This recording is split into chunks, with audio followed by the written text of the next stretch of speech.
아침 햇살이 부엌 창문을 비쳤습니다. 장모 박금자는 분주하게 전을 부치고 있었습니다. 명절은 늘 그렇듯 바빴지만 딸 부부가 온다고 하니 마음 한켠은 설렜습니다. 하지만 금자의 얼굴엔 살짝 굳은 긴장감도 함께 묻어 있었습니다. 사위는 또 무슨 핑계로 늦을까 속으로 중얼거리며 전을 뒤집었죠. 조금 뒤 대문이 열리고 딸 소영이 환한 얼굴로 들어왔습니다. 그 뒤를 따라 사위 이도연이 단정한 차림으로 고개를 숙였습니다. 어머니, 잘 지내셨습니까? 목소리는 공손했지만 금자의 표정은 딱딱했습니다. 뭐. 들어가요. 짧은 인사만 남기고 금자는 다시 부엌으로 향했습니다. 거실 공기는 묘하게 불편했습니다. 도연은 소영의 짐을 풀며 어색하게 미소를 지었고 소영은 조용히 눈치를 살폈습니다. 금자는 부엌에서 손놀림을 멈추지 않았지만 마음속에선 저 사람은 왜 저렇게 말수가 없을까 하는 불만이 쌓여갔습니다. 식사 시간이 되어 세 사람은 상을 마주했습니다. 명절 음식은 풍성했지만 대화는 없었습니다. 도연은 조용히 밥을 먹으며 어머니의 눈치를 받고 금자는 그 조용함이 오히려 더 불편했죠. 일은 잘 돼요? 금자가 물었지만 도연은 짧게 네, 잘 되고 있습니다라고 답했습니다. 금자는 고개를 끄덕이며 말없이 반찬을 집었습니다. 식탁 위엔 따뜻한 음식이 있었지만 분위기는 차가웠습니다. 소영은 두 사람 사이에서 어색한 웃음을 지었어요. 그 웃음조차 금자에게는 못마땅하게 보였습니다. 결혼한 지 1년이 넘었는데 아직도 말이 절이 없네. 금자는 마음속으로 중얼거리며 젓가락을 내려놓았습니다. 저녁이 되어 식탁이 정리된 후에도 어색함은 사라지지 않았습니다. 도연은 설거지를 돕겠다고 했지만 금자는 손사래를 쳤습니다. 됐어요. 남자가 부엌 일하는 거 안 해요. 그 말에 도연은 조용히 고개를 숙였습니다. 그 순간 소영의 미간이 살짝 찡그려졌습니다. 엄마, 요즘은 다 같이 해요. 도연이 그냥 도와주는 거예요. 하지만 금자는 대꾸하지 않았습니다. 그녀는 여전히 전통적인 예법과 체면을 중요시하는 사람이었죠. 밤이 깊어지자 세 사람은 각자의 방으로 들어갔습니다. 금자는 불 꺼진 부엌을 바라보며 한숨을 쉬었어요. 이런 사위, 어디 가서 자랑도 못하겠네. 그 말은 누구에게도 들리지 않았지만 다음 날의 불길한 시작을 예고하고 있었습니다. 다음 날 저녁 식탁 위에는 여전히 풍성한 음식이 올랐습니다. 그러나 분위기는 전날보다 무겁게 내려앉아 있었어요. 금자는 사위가 아침 인사도 없이 외출했다가 늦게 들어온 것이 못마땅했습니다. 명절에 처가 와서 하루 종일 어디를 그렇게 싸돌아다니는지 혼잣말이 흘러나왔습니다.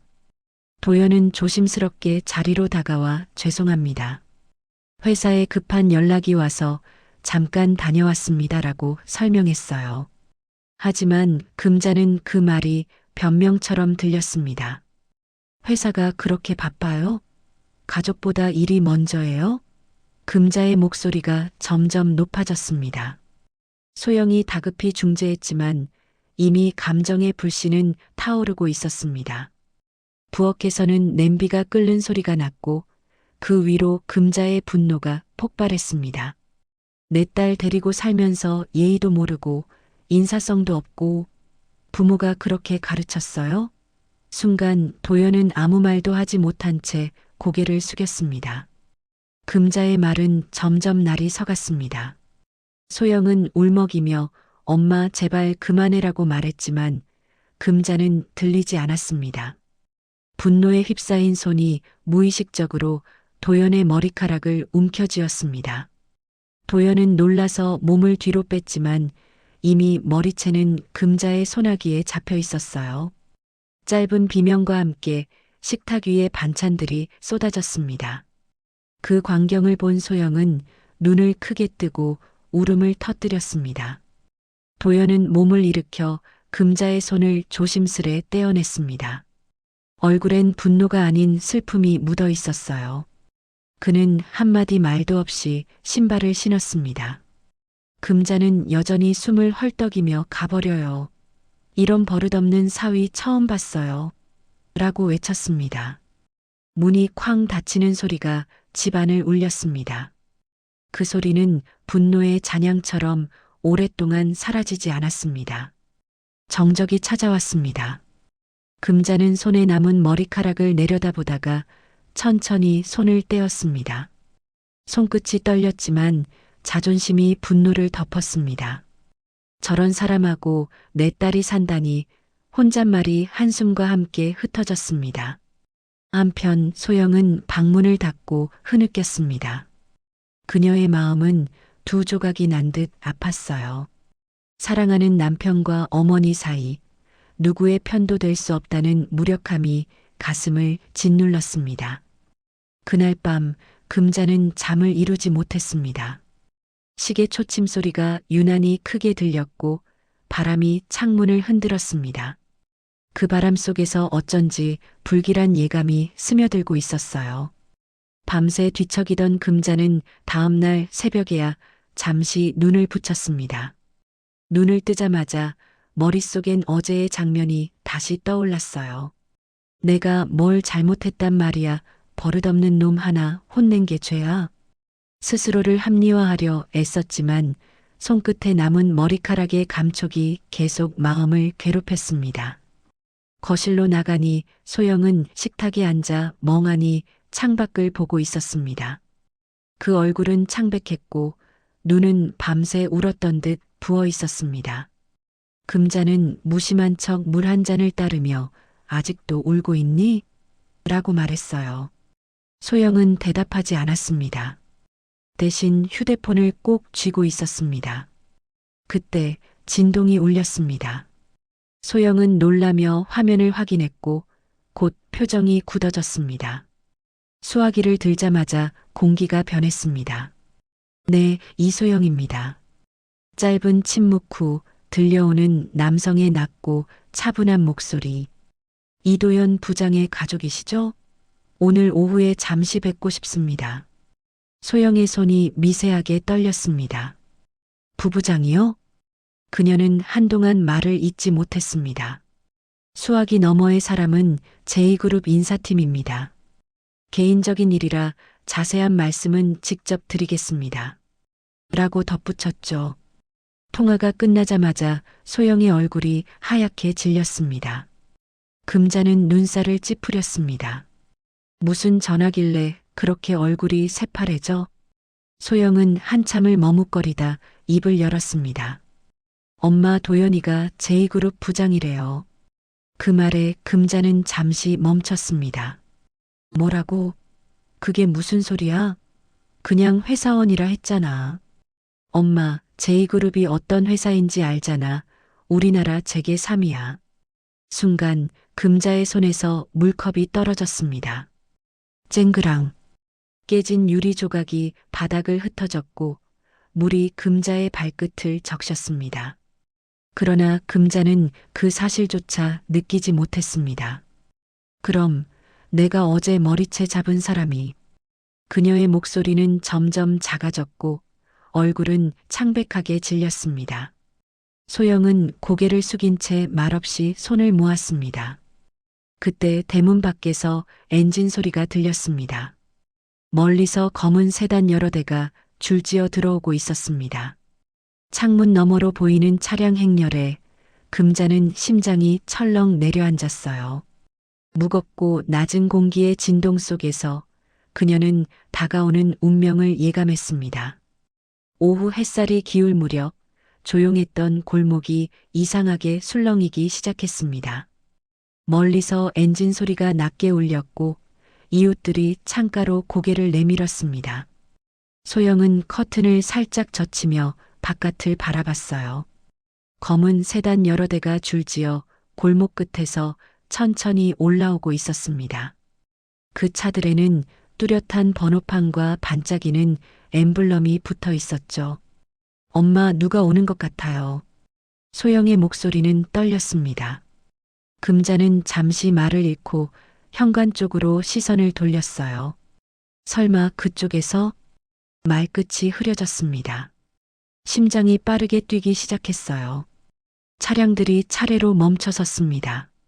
정장을 입은 운전기사들이 문을 열었고 중앙의 차량 문이 천천히 열렸습니다. 그 안에서 이도현이 내렸습니다. 전날의 모습과 달리 오늘의 그는 완벽한 정장 차림이었습니다. 어제의 상처 대신 냉정하고 단단한 표정이 자리하고 있었죠. 그 뒤로 중년의 부부가 따라 내렸습니다. 남자는 회색 정장에 깊은 눈매를 가진 사람, 여자는 단정한 한복 위에 코트를 걸쳤습니다. 그들의 발걸음은 느리지만 위험이 있었습니다. 이웃들이 속삭였습니다. 저 사람들 TV에서 본 적 있어. 제2그룹 회장님 아니야? 금자는 현관 앞에서 두 손을 모았습니다. 도연아. 목소리는 떨리고 손끝이 차가워졌습니다. 도연은 잠시 그녀를 바라봤지만 아무 말도 하지 않았어요. 그의 눈빛엔 분노보다 깊은 실망이 담겨 있었습니다. 소영은 눈물을 참으며 현관으로 달려나갔습니다. 엄마, 제발 아무 말도 하지 마. 그 말은 간절했지만 이미 늦었습니다. 회장은 천천히 계단을 오르며 금자를 향해 고개를 끄덕였습니다. 그 한 번의 시선만으로 공기가 얼어붙었죠. 장모님, 저희가 인사드리러 왔습니다. 그의 목소리는 낮고 차분했지만 그 안에는 분명한 경고가 담겨 있었습니다. 금자는 대답하지 못한 채 허공을 바라봤습니다. 차량에서 내려오는 수행원들이 작은 상자와 서류 가방을 들고 있었습니다. 집안의 모든 소리가 멈췄습니다. 이웃들은 문틈 사이로 숨을 죽이며 지켜봤습니다. 누군가는 어제 그 사위 머리채 잡았다던데 하고 속삭였습니다. 그 소리가 금자의 귓가를 스쳤습니다. 그녀는 천천히 숨을 들이마시며 스스로를 다잡으려 했지만 이미 손끝은 떨리고 있었습니다. 그 순간 도연이 조용히 한 걸음 앞으로 나섰습니다. 장모님, 어제 일로 불편하셨을 겁니다. 오늘은 제 부모님이 인사드리고 싶다고 하셔서요. 그 말은 예의 바르지만 단호했습니다. 금자는 그저 고개를 숙인 채 아무 말도 하지 못했습니다. 집 앞엔 여전히 검은 차량들이 줄지어 서 있었습니다. 그 광경은 마치 현실이 아닌 한 장면 같았어요. 햇빛이 길게 비추며 차체에 반사될 때 금자의 얼굴은 점점 하얗게 질려갔습니다. 그녀는 그제야 깨달았습니다. 어제의 감정이 얼마나 큰 파도를 불러왔는지를. 정적이 무겁게 내려앉은 처가댁 거실, 공기마저 식어버린 듯 했습니다. 금자는 현관 앞에서 서류 가방을 든 회장 부부를 맞이했습니다. 그녀의 입술은 말라붙어 있었고 눈은 어디에도 머물지 못했어요. 어서 오세요. 그녀가 겨우 내뱉은 인사는 거의 속삭임에 가까웠습니다. 이도연은 부모 뒤에서 천천히 걸음을 옮겼습니다. 정장깃을 가지런히 고치며 고개를 숙였습니다. 그의 태도는 여전히 공손했지만 눈빛은 단단하게 식어 있었습니다. 그 눈에는 분노 대신 결심이 자리하고 있었죠. 그 결심은 복수보다는 품격으로 응답하겠다는 냉정한 의지였습니다. 회장은 거실을 둘러보았습니다. 낡은 장식장 위에 가족 사진, 식탁에 남아있는 음식들, 그리고 벽에 걸린 오래된 달력까지 모든 게 조용히 침묵하고 있었습니다. 그의 시선이 금자에게로 향했을 때 그 짧은 눈빛 하나만으로 금자는 온몸이 굳었습니다. 어제 일이 있었던 걸로 알고 있습니다. 회장의 목소리는 낮고 단호했습니다. 가정은 서로의 예의로 지켜지는 법이죠. 그 말은 꾸짖음이 아니었지만 칼보다 날카롭게 꽂혔습니다. 금자는 무릎이 풀려 그대로 식탁 옆 의자에 앉았습니다. 소영은 고개를 숙이고 눈물을 삼켰습니다. 아버님 죄송합니다. 어머니가 감정이 좀. 그러나 회장은 말을 자르지 않았습니다. 그저 고개를 살짝 저으며 말했다. 우린 감정을 탓하지 않습니다. 품격을 잇는 걸 탓하죠. 그 한마디에 거실 공기가 멈췄습니다. 이도연은 손을 모은 채 고개를 숙였습니다. 그의 얼굴엔 어떤 감정도 드러나지 않았지만 그 침묵이 오히려 가장 큰 목소리처럼 들렸습니다. 금자는 그 모습을 보며 자신이 어제 잡아당긴 머리카락보다 더 깊이 누군가의 마음을 상하게 했다는 걸 깨달았습니다. 회장은 손짓으로 수행원에게 신호를 보냈습니다. 서류 가방이 식탁 위에 조심스레 놓였습니다. 금자는 그것이 무엇인지 알 수 없었지만 그 안에 담긴 무게만큼은 느껴졌습니다. 마치 예의의 대가 혹은 관계의 경계처럼 말이죠. 그 순간 벽식의 초침이 또각하고 울렸습니다. 소영은 고개를 들어 아버지를 바라봤습니다. 그의 눈엔 흔들림이 없었지만 마음속에선 무언가 무너지고 있었습니다. 장모님, 그럼 잠시 말씀 나누시죠. 회장의 마지막 말에 금자는 조용히 고개를 숙였습니다. 거실은 숨죽인 듯 고요했습니다. 햇살은 서서히 저물어갔고 식탁 위의 음식이 식어갔습니다. 하지만 그 어떤 냄새보다도 예의와 권위의 냉기가 공간을 꽉 채우고 있었습니다. 그날 금자는 처음으로 존경과 두려움이 얼마나 가까운 감정인지 알게 되었습니다. 회장은 잠시 말없이 앉았습니다. 식탁 위에 서류 가방이 그의 앞에 놓여 있었고 손끝으로 가볍게 표면을 쓸었습니다. 그 동작 하나에도 절제된 권위가 느껴졌습니다. 금자는 그 시선을 피하지 못하고 고개를 숙였습니다. 그녀의 손은 무릎 위에서 미세하게 떨렸습니다. 이건 오해로 끝낼 수도 있겠지만 그러기엔 선을 넘었죠. 회장의 말은 조용했지만 공간을 가득 메웠습니다. 우리 가문은 예의를 중요하게 생각합니다. 가족이란 상대의 자존심을 지켜주는 관계이기도 하지요. 그의 목소리는 차분했지만 냉철했습니다. 도연은 그 말에 고개를 숙였습니다. 그의 표정엔 복수의 기쁨 대신 마음속 깊은 결의가 자리하고 있었습니다. 그는 어머니를 향해 조용히 눈빛을 보냈습니다. 감정이 아닌 품격으로 대답하자 그 신호를 금자는 읽을 수 있었습니다. 그 순간 금자의 숨이 깊게 끊어지는 듯 했습니다. 회장은 수행원에게 신호를 주었습니다. 그가 서류 가방을 열자 안에는 여러 장의 문서가 깔끔하게 정리되어 있었습니다. 혼인계약 조정서, 부동산 명의 변경 동의서, 가정 내 갈등 조정합의서, 어디서나 볼 수 없는 이름의 문서들이었습니다. 금자는 단 한 장의 글자도 읽지 못했지만 그 의미는 충분히 알 수 있었습니다. 이건 법적 조치가 아닙니다. 단지 정리의 시작일 뿐입니다. 회장의 시선은 금자에게서 한치도 흔들리지 않았습니다. 예의 없는 행동이 어떤 결과를 가져오는지 직접 느끼시게 될 겁니다. 그 말은 단죄가 아닌 품격을 가장한 복수였습니다. 공기마저 차갑게 식어갔습니다. 소영은 울음을 참지 못하고 아버님, 제발 그만하세요라며 무릎을 꿇었습니다. 회장은 고개를 숙이지 않았지만 눈빛이 잠시 흔들렸습니다. 누군가의 체면은 하루에 무너질 수 있습니다. 하지만 명예는 평생의 무게입니다. 그의 말은 딸에게 하는 듯 장모에게 하는 듯 했습니다. 이도연은 자리에서 일어나 조용히 서류를 정리했습니다.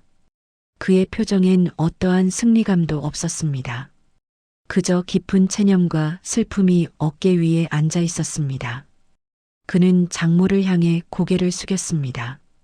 어머니, 저도 마음이 아픕니다.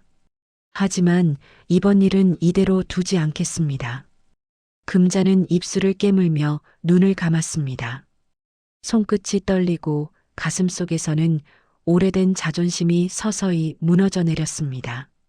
그녀는 처음으로 자신이 만든 예의라는 단어가 얼마나 잔혹할 수 있는지 깨달았습니다. 그 순간 식탁 위의 조명 불빛이 흔들렸습니다. 마치 모든 감정이 그 불빛에 갇혀버린 듯 방 안은 다시 고요해졌습니다. 며칠이 지났지만 그날의 공기는 여전히 집안에 머물러 있었습니다. 금자는 식탁에 앉아 식은 밥그릇을 바라봤습니다. 젓가락을 들지도 못한 채 생각이 계속 같은 자리를 맴돌았습니다. 그날 회장이 남기고 간 말 한마디 한마디가 머릿속에서 떠나지 않았습니다. 가족의 품격은 말이 아니라 행동으로 증명되는 겁니다. 그녀는 벽에 걸린 가족 사진을 바라봤습니다. 딸이 결혼하던 날 웃고 있던 자신의 얼굴이 그 안에 있었습니다. 그 웃음이 이제는 낯설게 느껴졌습니다. 사진 속 자신은 확신에 차 있었고 모든 것을 통제할 수 있다고 믿었죠. 하지만 지금의 그녀는 그 모든 믿음을 잃은 사람처럼 보였습니다. 거울 앞에 선 금자는 흰 머리카락을 쓸어 넘겼습니다. 손끝이 닿을 때마다 부끄러움이 몰려왔습니다. 사위가 누구든 사람이면 똑같이 대해야 했는데 그녀의 입에서 처음으로 후회가 흘러나왔습니다. 자존심으로 쌓아온 인생이 한순간에 무너진 듯 했습니다. 문 밖에서는 이웃들의 속삭임이 들려왔습니다. 저 집 요즘 조용하지? 그 사위 일 있잖아. 그 목소리는 낮았지만 금자의 귀에는 날카롭게 박혔습니다. 그녀는 문가로 걸어가 커튼을 닫았습니다. 빛마저 들어오지 않게 하며 세상과의 거리를 스스로 만들었습니다. 소영은 그런 어머니를 바라보며 눈물을 훔쳤습니다. 엄마, 이제 다 지나간 일이야. 아버님도 이해하실 거야. 하지만 금자는 대답하지 않았습니다. 그녀의 시선은 바닥에 떨어진 전 부스러기에 멈춰 있었습니다. 손을 내밀어 그것을 주워들고 허공을 바라보았습니다. 도연은 그날 이후 처가를 찾지 않았습니다. 단 한 통의 연락도 오지 않았죠. 그것이 오히려 금자에게는 더 큰 벌이었습니다. 말로 꾸짖는 것보다 아무 말 없이 등을 돌리는 게 더 잔인했습니다. 그녀는 이제야 깨달았습니다. 진짜 복수는 침묵 속에서 이뤄진다는 것을. 밤이 되자 금자는 작은 촛불 하나를 켰습니다. 불빛이 흔들리며 벽에 그녀의 그림자를 길게 드리웠습니다. 그 그림자는 어제의 자신보다 초라했고 그만큼 인간적이었습니다. 내가 너무 오만했지. 그녀는 혼잣말을 하며 촛불을 바라보다가 천천히 눈을 감았습니다. 그 순간 창문 밖에서 바람이 스쳤습니다. 커튼이 흔들리며 미약한 빛이 다시 방 안으로 들어왔습니다. 그 빛 아래에서 금자의 눈에 눈물이 고였습니다. 무너진 체면 대신 남은 것은 비로소 사람으로서의 겸손이었습니다. 그녀는 조용히 손끝으로 그 눈물을 닦아냈습니다. 시간은 몇 달이 흘렀습니다. 계절이 바뀌고 나무의 잎이 다시 초록빛을 띠었지만 금자의 마음속은 여전히 겨울이었습니다.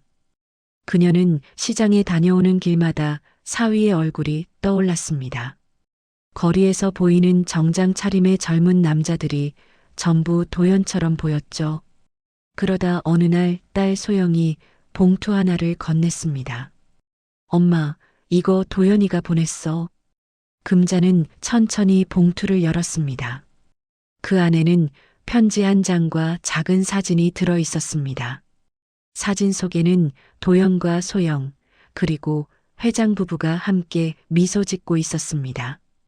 행사장에서 찍힌 듯 단정한 모습이었지만 그 속에 미소엔 진심이 담겨 있었습니다. 편지는 짧았습니다.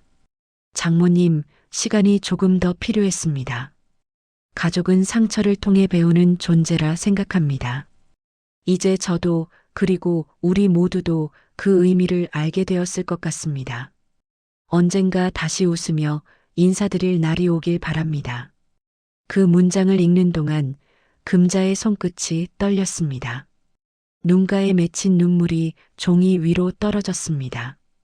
이런 착한 사람을 내가. 그녀는 목이 메어 끝내 말을 잇지 못했습니다. 딸은 어머니의 어깨를 살짝 감싸며 조용히 앉았습니다. 그날 밤 금자는 마음을 다잡고 꽃집을 찾았습니다. 작은 백합꽃 한 다발을 고르고 포장도 부탁하지 않았습니다. 그냥 맨손으로 드릴 거예요. 그 말에 주인 여자는 고개를 끄덕이며 미소 지었습니다. 다음 날 금자는 처음으로 정장을 꺼내 입었습니다. 흰 셔츠 위에 베이지색 코트를 걸치고 거울 앞에 섰습니다. 이제는 예의가 아니라 진심으로 만나야지. 그녀는 그렇게 중얼거리며 버스를 탔습니다. 회장 부부의 집 앞에 도착했을 때 하늘은 맑고 바람이 부드러웠습니다. 금자는 잠시 현관 앞에서 망설였습니다. 손에 든 백합이 미세하게 흔들렸습니다. 초인종을 누르자 문이 열렸고 그 안에는 도연이 서 있었습니다. 그는 미소 지었습니다. 그 미소에는 원망도 거리낌도 없었습니다. 장모님, 오랜만입니다. 금자는 대답 대신 꽃다발을 내밀었습니다. 늦었지만 미안하구나. 그 말에 도연은 고개를 숙이며 꽃을 받았습니다. 뒤에서 소영이 조용히 모습을 드러냈습니다. 세 사람은 아무 말 없이 마주섰지만 그 침묵은 더 이상 차갑지 않았습니다. 햇살이 거실 안으로 스며들며 오랜 얼음 같은 공기를 녹였습니다. 그날 금자는 비로소 용서가 말이 아니라 눈빛으로 이루어진다는 걸 배웠습니다.